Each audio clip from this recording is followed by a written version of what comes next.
Hi guys, welcome to Cricket Chat with Venkatesh. IPL match number 23లో Chennai Super Kings వరుసగా తమ 5th విజయం నమోదు చేసుకుని టేబుల్ టాపర్గా ఎమర్జ్ అయింది. And they are the most impressive of all the teams this season. మరోవైపు Sunrisers Hyderabad మాత్రం చాలా నిరాశ, ఆశాభంగం. ఈ సీజన్లో 5వ డిఫీట్ అవుట్ ఆఫ్ 6 మ్యాచెస్. మరి దీనికి కారణం ఏంటి ఇంత పూర్ పర్ఫార్మెన్స్కి? వార్నర్ హిమ్సెల్ఫ్ సెడ్ మ్యాచ్ తర్వాత అతను ఏం చెప్పాడంటే, I take full responsibility, I batted very slowly అన్నాడు. నేను పూర్తిగా బాధ్యత వహిస్తున్నానని చెప్పాడు ఓటమికి. Very honest about him. అతని నిజాయితీని మెచ్చుకోవాలి. ఎస్, నేను కూడా అనుకున్నాను ఈ పర్టికులర్ డిఫీట్కి వార్నరే రెస్పాన్సిబుల్ టోటల్గా. Not only for his slow batting, yes he batted very slowly. 57 of 55 balls is not expected from somebody like David Warner, one of the hardest hitters in cricket. But అది అవుతుంది ఒక్కరోజు, మీకు ఏది కలిసి రాదు. మీరు కొట్టిన షాట్స్ డైరెక్ట్గా ఫీల్డర్కి వెళ్తాయి, టైమింగ్ కుదరదు. అతను టైమింగ్ ఆఫ్ ది షాట్స్ చూసే ఉంటారు. ఆ సౌండ్స్ కూడా చాలా విచిత్రమైన సౌండ్స్ వస్తుంది. మంచి స్వీట్ టైమింగ్ అయితే మంచి సౌండ్ వస్తుంది, కానీ అతనికి ఏమాత్రం కుదరలేదు. ఈ tried very hard to get runs. అతని ప్రయత్నలోపం ఏం లేదు, కానీ రన్స్ రావట్లేదు. బట్ అదొకటే కాదు అతని ఫెయిల్యూర్ ఇన్ దిస్ మ్యాచ్. ఇంకా ఏంటంటే the decision to bat first. ముందెందుకు బ్యాటింగ్ తీసుకోవాలి? దానికి అతను చెప్పిన రీజన్ ఏంటి? టాస్ టైంలో ఇప్పటివరకు మేము ఆడిన అన్ని మ్యాచ్ల్లో చేసాము, అందుకని బ్యాటింగ్ చేయలేదు ఇంతవరకు, కాబట్టి బ్యాటింగ్ చేస్తున్నాము. అదేంటి? అది ఏదో సెంటిమెంట్ గురించి చెప్పినట్టుగా ఉంది తప్ప, అంటే ట్రెండ్ని రివర్స్ చేయడానికి తప్ప. కండిషన్స్ చూసుకోవాలి కదా. ఢిల్లీలో this is the first match, కొత్త వెన్యూలో ఫస్ట్ మ్యాచ్. పిచ్ ఎలా ఉంటుందో తెలీదు, డ్యూ ఫ్యాక్టర్ ఉంటుంది. ఏ పిచ్ ఎలా ఉంటుందో తెలియదు, కానీ డ్యూ అయితే ఉంటుంది సెకండ్. మరి అలాంటప్పుడు బౌలింగ్ చాలా కష్టం అవుతుంది, సెకండ్ టైం బౌలింగ్ చేయడం. అండ్ కొత్త వెన్యూలో మీరు అపోజిషన్కి ముందు బ్యాటింగ్ ఇస్తే పిచ్ ఎలా ఉందని అర్థం అవుతుంది. దాన్ని బట్టి మీ అప్రోచ్, మీ బ్యాటింగ్ ఎలా చేయాలి, రిస్క్ తీసుకుని వెళ్ళాలా, లేకపోతే వికెట్స్ కాపాడుకుని లాస్ట్లో బిగ్ హిట్టింగ్ చేయాలా అనేది ఒక ఐడియా వస్తుంది. ఎందుకంటే అక్కడ పిచ్ గురించి మీకు ఎలాంటి idea, you have no clue about the pitch, behaviour of the pitch. అలాంటప్పుడు మీరు ముందు వాళ్ళకి బ్యాటింగ్ ఇచ్చి టార్గెట్ మీ ముందు ఉంటే దాని ప్రకారం ప్లాన్ చేసుకుంటే బాగుంటుంది. కానీ అంటే టీంకి కుదరట్లేదు, ప్రెషర్లోకి వస్తున్నారు చేజింగ్లో అని అనుకున్నాడే తప్ప ఆ కండిషన్స్ తగినట్టుగా నిర్ణయం తీసుకోలేదు. ధోని ఏమన్నాడు, మేము కూడా టాస్ గెలిస్తే ముందుగా బౌలింగ్ తీసుకునే వాళ్ళం, సో వీఆర్ హ్యాపీ అని చెప్పాడు. డ్యూ కూడా ఉంది, నిన్న ప్రాక్టీస్ చేసిన వాళ్ళు చెప్పారు, there was lot of due, చాలా మంచు పడుతుందని చెప్పాడు. సో ఆ decision was wrong to bat first. అందుకే కన్ఫ్యూజన్ కనిపిస్తుంది బ్యాటింగ్లో.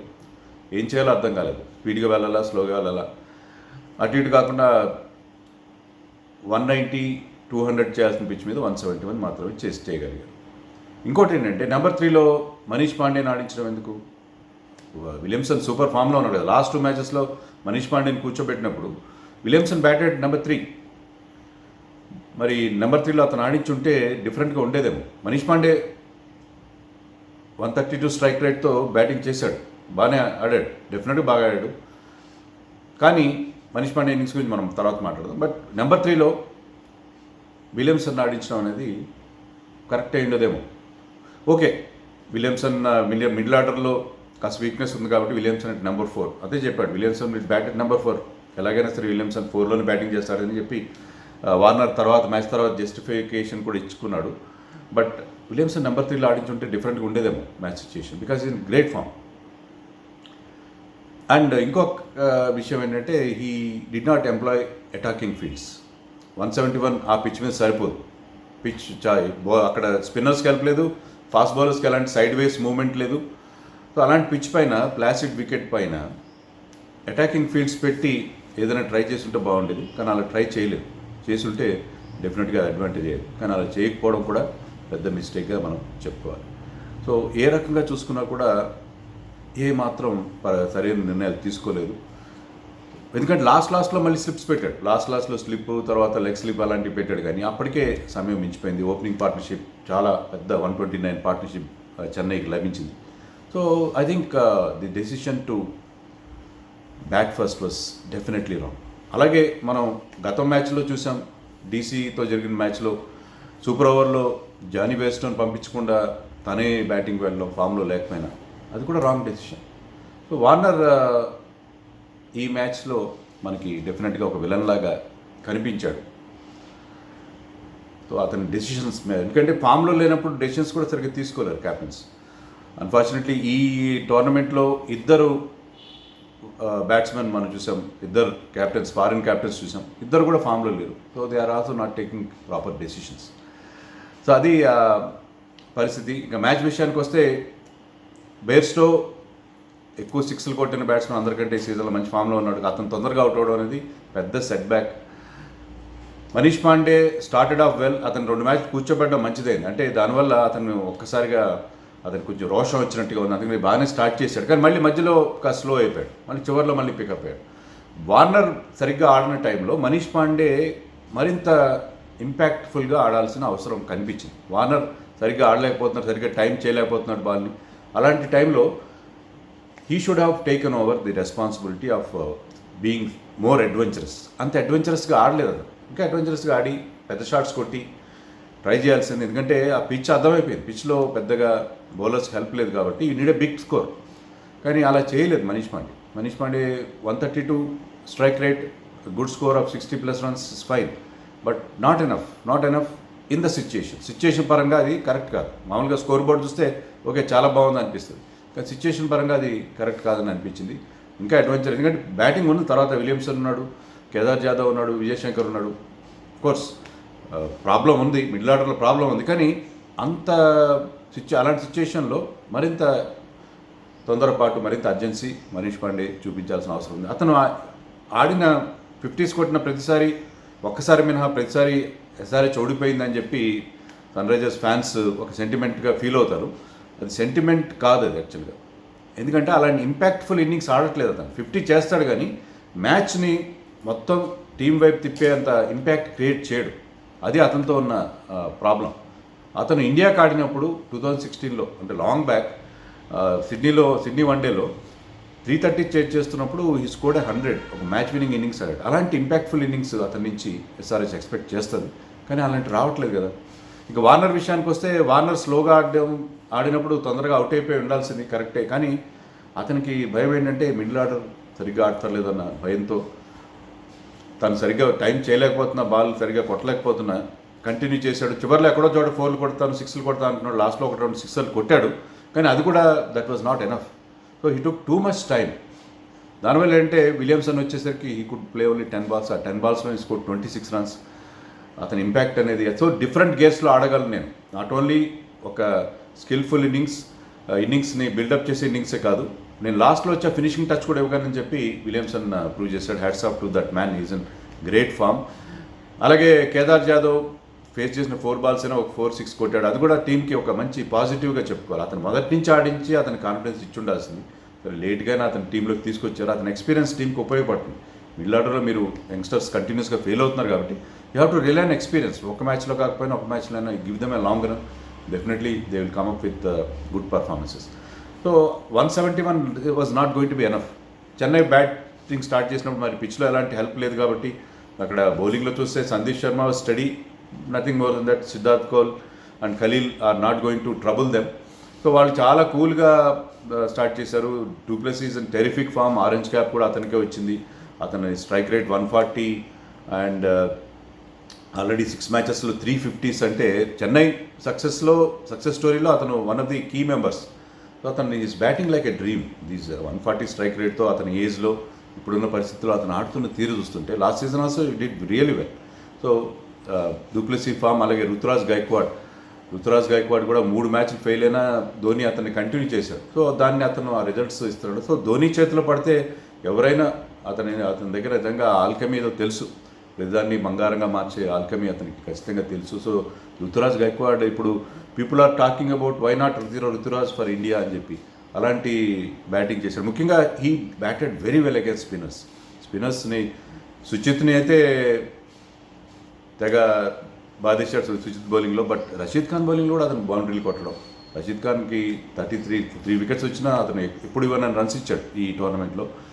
So Ruturaj was very very impressive, particularly against spinners, and they had a wonderful partnership. So వీళ్ళ total contrast Manish and Warner పార్ట్నర్షిప్కి వీళ్ళు they had very good strike rate and the complemented each other. So 129 runs partnership తర్వాత it was matter of time only. So తర్వాత Moeen Ali అవుతాడు, వీళ్ళిద్దరు out అయినా సరే మరి రషీద్ ఖాన్కి ఆ 3 వికెట్లు వచ్చాయి. కానీ చివరిలో Jadeja and Raina could take them home without much trouble. So చెన్నైకి చాలా చాలా సాటిస్ఫైయింగ్ విక్టరీ. వాళ్ళకి బౌలింగ్లో ప్రాబ్లమ్స్ ఉన్నాయి. బౌలింగ్లో మరి వాళ్ళు కూడా 3 వికెట్లే తీశారు. పిచ్లో ఎలాంటి అసిస్టెన్స్ లేదు. కానీ ఒక స్ట్రైక్ బౌలర్ దీపక్ చహర్ కనుక అప్ ఫ్రంట్లో వికెట్స్ తీయకపోతే, వాళ్ళకి బౌలింగ్లో పిచ్ నుంచి అలాంటి అసిస్టెన్స్ లేకపోతే మరి కొంచెం టఫ్ టైమ్స్ మీద కొద్దిగా ఇబ్బంది పడే పరిస్థితి. కొద్దిగా Shardul Thakur is going for lot of runs. 20 runs ఇచ్చాడు 19th ఓవర్లో అతను, when Williamson went after him. And he's overall economy is 9.66, which is very high. And he is not also taking wickets. 6 మ్యాచెస్లో 4 wickets తీసుకున్నాడు. మామూలుగా ఏంటంటే వికెట్స్ తీస్తాడు, runs ఇచ్చిన అనే feeling ఉంటుంది, కానీ వికెట్స్ కూడా తీయట్లేదు. సో చెన్నైకి బౌలింగ్లో కొద్దిగా పంచ్ అనేది, ఆ పదును అనేది లేని పరిస్థితి కనుక otherwise team is looking very very settle. Particularly their batting was very good. జడేజాకి ఇంకొక ఓవర్ మిగిలిపోయింది, అతనికి 4th ఓవర్ ఇచ్చుంటే Jadeja was impressive. But wickets తీయకపోయినా ఇంప్రెసివ్గా ఉన్నాడు. But Dhoni knows better. Dhoni కంటే ఎవరికి ఎక్కువ తెలుస్తుంది ఎవరిని ఎప్పుడు వాడుకోవాలో, ఎలా ఆడుకోవాలో. సో ధోనీని క్వశ్చన్ చేయాల్సిన పరిస్థితి అయితే లేదు. బట్ ఇక మరి వార్నర్ గురించి మనం బ్యాడ్గా మాట్లాడుకున్నాం కదా. బ్యాడ్గా మాట్లాడుకోవడం కాదు, ఆ నిర్ణయాలు కరెక్ట్ కాదు, కొంచెం అప్రోచ్ మార్చుకోవాలని చెప్పి మరి క్యాప్టెన్సీ విలియమ్సన్కి ఇచ్చి వార్నర్ తప్పుకోవాలి. ఆల్రెడీ వ్యూయర్స్ చాలామంది కామెంట్స్లో చెప్తున్నారు, జేసన్ రాయ్ని ఆడించండి, వార్నర్ పక్కన పెట్టండి, ఫామ్లో లేడని చెప్పి. That is not correct. Warner మీకు ఎస్ఆర్హెచ్ ఎంత బాగా పర్ఫామ్ చేసింది అంటే, అఫ్కోర్స్ 18లో లేడు అతను, అప్పుడు ఫైనల్కి వెళ్ళారు. కానీ ప్రతిసారి బాగా ఆడుతుందంటే ఆ వార్నర్ చలవాలి. వార్నర్ ఉండబట్టే కదా. Warner is one of the finest players of ఐపీఎల్లో ఫారిన్ ప్లేయర్స్లో నెంబర్ 1 ప్లేస్ అతనికే వస్తుంది. డివిలియర్స్ క్లోజ్గా ఉంటాడు. But runs, the amount of runs he made 10,000 runs కూడా T20 ఫార్మాట్లో పూర్తి చేసుకున్నాడు. But this is his slowest 50 of all those 10,000 T20 runs. ఓవరాల్గా అతని పర్ఫార్మెన్స్ మనం అసెస్ చేయాలి, కానీ అతన్ని డ్రాప్ చేయాలి, క్యాప్టెన్సీ అతన్ని తీసేసి విలియమ్సన్కి వాళ్ళకి కరెక్ట్ కాదు. బట్ వార్నర్ అప్రోచ్ మార్చుకోవాలి. Williamson will assist him. Williamson is a very very cool guy, will support Warner. అతనికి డెసిషన్స్ విషయం అన్నింటిలో అతని హెల్ప్ ఇస్తాడు. అతని huge experience as New Zealand captain వార్నర్కి చాలా ఉపయోగపడుతుంది. అతని కంట్రిబ్యూషన్ కూడా టీంకి చాలా అవసరం. బట్ క్యాప్టెన్సీ మార్చేయాలి, వార్నర్ని పక్కన కూర్చోబెట్టాలి. జేసన్ రాయ్ బాగా ఆడతాడని ఎవరికి తెలుసు ఇండియన్ వికెట్స్ మీద ఈ సిచ్యువేషన్లో. స్పిన్నర్స్కి అతను ఎప్పుడు చాలా వీక్, స్పిన్నర్స్ నాటారు. So Jason Roy is not going to be the solution. బయట కూర్చున్నప్పుడు వాళ్ళు చాలా బాగా అనిపిస్తారు, కానీ వన్స్ మిడిల్లోకి వస్తే మనకు తెలియదు. వార్నర్ని పక్కన పెట్టే పరిస్థితి అనేది ఎప్పటికీ రాదు. He will play all matches, whether SRH qualifies or not, he will play all matches. Captaincy విలియమ్సన్కి షిఫ్ట్ చేసినా కూడా he will play all matches. Warner is the key member of the team, దాంట్లో ఎలాంటి సందేహం లేదు. బట్ అతని approach మార్చుకోవాలి. ఈ మ్యాచ్లో అతను చివరిదాకా ఉండకుండా మధ్యలో అవుట్ అయిపోయి వేరే వాళ్ళకి బ్యాటింగ్ ఇచ్చినా బాగుండేది. అలా కాకుండా ఈ వెంట on and that proved very very ineffective and costly for the team. సరే, మీరు అనుకుంటున్నారో మీరు వార్నర్ గురించి, వార్నర్ కెప్టెన్స్ గురించి నాకు కామెంట్స్లో చెప్పండి. Stay home and stay safe. By. To our channel for more updates and analysis on cricket and other sports.